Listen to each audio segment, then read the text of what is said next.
Kalau misalnya kita lihat ini kan acara yang besar ya Pak, tentunya persiapannya sudah ada ya Pak ya sebelumnya. Apa saja sih Pak persiapan yang dilakukan oleh Satgas PMK Nasional untuk menyelenggarakan Rakornas ini? Satgas-satgas daerah sudah bisa melaksanakan tugas dan fungsinya dengan baik.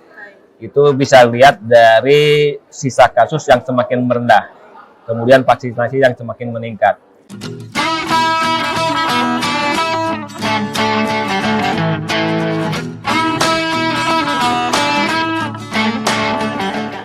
Halo sahabat tangguh, kembali lagi di podcast Dusun PMK, duduk santai untuk ngobrolin penyakit mulut dan kuku. Jika sebelumnya podcast Dusun PMK ini kita taping di dalam studio BNPB, nah kali ini kita sedang berada di venue Rakornas Penanganan PMK di Jakarta yang diselenggarakan pada tanggal 22 sampai 24 November 2022. Bersama saya Ina Bastin sebagai host, ditemani oleh seorang narasumber yang luar biasa. Beliau adalah Brigjen TNI Lukmansyah sebagai Ketua Pelaksana Rakornas Penanganan PMK tahun 2022. Bagaimana Bapak kabarnya? Kabarnya baik sekali. Terima kasih Bapak sudah hadir di podcast Dusun Sama-sama, PMK. terima kasih. Sebelumnya kita juga pernah ketemu ya Pak Ya, di betul. kegiatan TAPSO PMK TAPS bersama Syifa Haji ya Pak Ya, ya? betul. Baik. Ini kan kegiatan yang sangat besar ya Pak, luar biasa sekali ya Pak ya. Seluruh Indonesia datang ke sini ya Pak ya. Sebenarnya apa sih Pak tujuan dari penyelenggaraan Rakornas Satgas PMK ini Pak? Ya. Baik, terima kasih. Sebelumnya saya ucapkan terima kasih kepada pihak Pusdatin yang telah mengundang saya untuk memberikan keterangan. Tujuan dari pelaksanaan Rakornas PMK ini adalah untuk mengevaluasi, kemudian menyamakan persepsi. Karena kita tahu, kita dari satuan atas atau pemegang kebijaksanaan akan memberikan arahan-arahan atau perintah-perintah. Itu bisa dilaksanakan nggak oleh satuan tugas pelaksana di bawah? Begitu juga sebaliknya, kalau mereka tidak bisa melaksanakan, tentunya mereka akan memberikan saran kepada kita. Sehingga persepsi kita sama. Nanti program-program yang akan berjalan tentunya akan bisa dilaksanakan oleh satuan tugas. Itu tujuan utamanya, menyamakan persepsi dan mengevaluasi kinerja kita masing-masing. Iya, seperti kita tahu ya Pak ya, beberapa waktu lalu pun Satgas PMK Nasional sudah menyelenggarakan Monef ke seluruh daerah ya Pak ya. Nah di sini adalah bisa dibilang puncaknya untuk kita kembali menyamakan persepsi dan mendapatkan laporan terkini penanganan PMK di daerah ya Pak. Begitu ya Pak ya. Lalu kalau saya lihat tadi Pak di sini dari kemarin ya Pak ya, banyak sekali nih peserta yang datang dan antusias dari berbagai daerah. Saya sempat ngobrol juga tadi, ada yang dari Sumatera, meliputi Aceh, ada juga yang dari Sulawesi, dan pasti Jawa, di Pulau Jawa juga ya Pak ya, dari Satgas PMK di Pulau Jawa. Nah, kira-kira nih Pak, berapa sih Pak jumlah peserta Rakornas PMK dan terdiri dari unsur apa saja Pak yang datang sebagai tamu? Oke, untuk pesertanya yang kami undang adalah Satgas PMK Provinsi. Itu 5 orang, terdiri dari 1 orang ketua Satgas yaitu Sekda Provinsi, kemudian 2 wakil ketuanya yaitu Wakapolda dan Danrem atau Kasdam. Kemudian ada anggotanya Kalaksa BPBD Provinsi dan Kepala Dinas Peternakan Provinsi. Itu dari provinsi. Demikian juga dari kota dan kabupaten, masing-masing 5. Tadi provinsi ada 25 provinsi yang terpapar. Kemudian untuk kota dan kabupaten ada 376 kota dan kabupaten yang kami undang. Kemudian dari Balai Veteriner dan Barantan masing-masing 25 dari tiap-tiap provinsi yang tertular. Kemudian dari Kementerian KL dan panitia. Sehingga kita jumlah di luar dari panitia adalah 650 orang hadir di sini. Wah, luar biasa sekali ya Pak ya. Kalau saya selalu mendengar arahan dari Pak Kaban ini kan, atau Ketua Satgas PMK, selalu meningkatkan kerjasama Pentahelix ya Pak. Dan ini sudah dilakukan ya Pak, karena Pentahelix tidak hanya terdiri dari satu institusi saja, tetapi bermacam-macam ya Pak, multi stakeholder ya Pak ya. Dan itu ada di Satgas PMK. Baik, lalu kalau misalnya kita lihat ini kan acara yang besar ya Pak, tentunya persiapannya sudah ada ya Pak ya sebelumnya. Apa saja sih Pak persiapan yang dilakukan oleh Satgas PMK Nasional untuk menyelenggarakan Rakornas ini? Baik, persiapan yang dilakukan tentunya saya harus membentuk komite ya. Nah, ada steering komite dan ada organizing komite. Steering komite tugasnya ke substansi. Jadi steering komite akan menyusun siapa-siapa saja yang akan memberikan ceramah atau pengarahan, kemudian materinya apa, kemudian harapan yang akan diambil apa sih dari materi tersebut, kemudian kesimpulan-kesimpulan atau rekomendasi nanti yang akan diambil setelah itu steering committee, intinya ke substansi. Kemudian ada organizing committee. Organisasi menjamin semua secara teknis berjalan dengan lancar.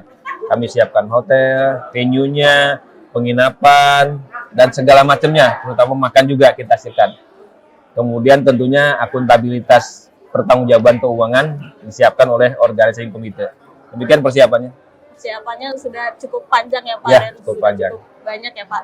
Lalu tadi mungkin sudah ada agenda di dalam ya Pak, rapat koordinasi, mungkin sudah ada diskusi-diskusi juga ya Pak Ya, antara betul. daerah. Nah, kalau Bapak lihat sendiri bagaimana sih Pak update penanganan PMK ini Pak di daerah secara umum atau secara nasional, apakah sudah mengalami penurunan yang cukup signifikan, kasus-kasusnya itu seperti apa ya Pak ya? Oke. Secara umum, Satgas-Satgas daerah sudah bisa melaksanakan tugas dan fungsinya dengan baik. Itu bisa lihat dari sisa kasus yang semakin merendah, kemudian vaksinasi yang semakin meningkat.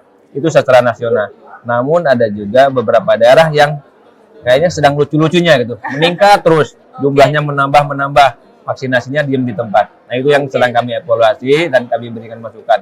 Mungkin di sana ada kendala-kendala, nanti kita berikan jalan keluarnya sehingga mereka itu. Tapi pada prinsipnya semua sudah bisa melaksanakan tugas dengan baik. Ada beberapa daerah saja yang perlu kita berikan arahan agar bisa melaksanakan tugasnya dengan baik.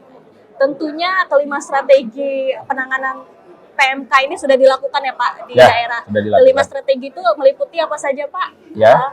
Biosecurity, Ya, lalu vaksinasi, pengobatan, potong bersyarat, sama testing. Sama testing ya. Jadi kelima itu harus dijalankan. Betul. Tetapi satu yang menjadi prioritas saat ini adalah vaksinasi ya Pak ya. Ya, betul. Untuk membentuk kekebalan tubuh hewan ternak Ya. agar tidak terinfeksi PMK.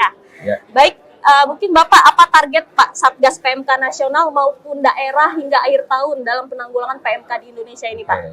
Targetnya untuk sampai dengan akhir tahun adalah tadi yang kelima strategi itu ya, ditambah satu. Yang satu itu adalah diharapkan akhir tahun sisa kasus aktif di bawah 30.000. Nah, sekarang sudah nyampe 31.000. Kita tinggal nurunkan 1.000 bisa dong. Nah, Siap. kemudian juga kita targetkan tidak ada lagi laporan kasus. Jadi zero case reported gitu. Nggak ada laporan lagi yang positif setiap harinya. Yang ternyata itu yang pertama. Kemudian yang kedua masalah vaksinasi. Nah, kita percepatan vaksinasi ke-1 itu harus segera dilakukan dengan prioritas sapi dan kerbau. Insya Allah di dalam waktu dekat akan datang 29 vaksin yang akan siap disuntikan ke hewan yang terkena. Kemudian yang kedua adalah pengobatan. Pengobatan diharapkan semua yang sakit diobati. Tetapi harus ada juga laporan-laporan sakit diimbangi juga dengan laporan-laporan sembuh. Selama ini ada beberapa daerah pada saat sakit dilaporkan, tetapi pada saat sembuh tidak dilaporkan, sehingga catatan kami tidak berubah gitu. Itu pengobatan. Kemudian yang ketiga biosecurity. Biosecurity diharapkan setiap pintu masuk dan keluar, exit dan pintu masuk dan pintu keluar itu setiap saat selalu di biosecurity, sehingga manusia atau hewan yang keluar masuk udah steril gitu lah ya. Kemudian yang selanjutnya yang keempat adalah potong bersyarat. Diharapkan semua hewan yang sudah potong bersyarat bisa diberikan bantuan dari pemerintah. Sampai saat ini sudah ada sekitar 14.000 yang harus itu. Sementara yang sudah diberikan bantuan dari pemerintah baru terbatas ya. Yang sudah 100% adalah Bali, Jawa Barat sebagian, Jawa Timur sebagian. Tapi sebagian besar belum. Kemudian yang terakhir testing. Nah, selama ini penilaian sembuh itu karena ciri-ciri klinisnya sudah tidak ada. Padahal sebetulnya harus melalui testing. Kalau di testing sudah katakanlah negatif, itu baru dinyatakan sembuh. Nah, itu 6 target sampai dengan akhir tahun kita harus capai itu. Iya, semoga tercapai ya, terlaksana dan Ya, tercapai amin. ya Pak ya. Semoga tercapai. Ya, tadi Bapak menyinggung zero reported case juga ya Pak, sudah beberapa daerah yang melaporkan 0 kasus dan ada 12 semoga daerah. 12 daerah ya Pak. Ya. Semoga provinsi lainnya ikut menyusul ya Pak ya. Diharapkan akhir tahun semuanya zero reported Semuanya case. zero reported case. Mungkin pertanyaan terakhir Pak, pesan kepada Satgas PMK daerah maupun nasional, terus mungkin POV, peternak dan masyarakat umum untuk penanggulangan PMK di Indonesia ini apa, Pak? Nah, satu aja lah, tetap semangat gitu, Tetap semangat, jangan kendor, tetap lakukan tugasnya dengan sebaik-baiknya. Kita di sini berikan kebijaksanaan untuk melakukan kegiatan, di sana lakukan dengan sebaik-baiknya. Apabila ada hambatan, segala laporkan ke kita sehingga kita cari jalan keluarnya. Tetap semangat.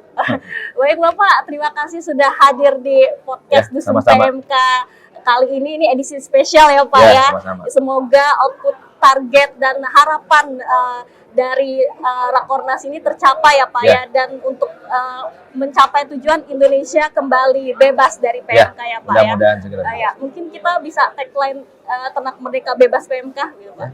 Ternak Merdeka Bebas PMK.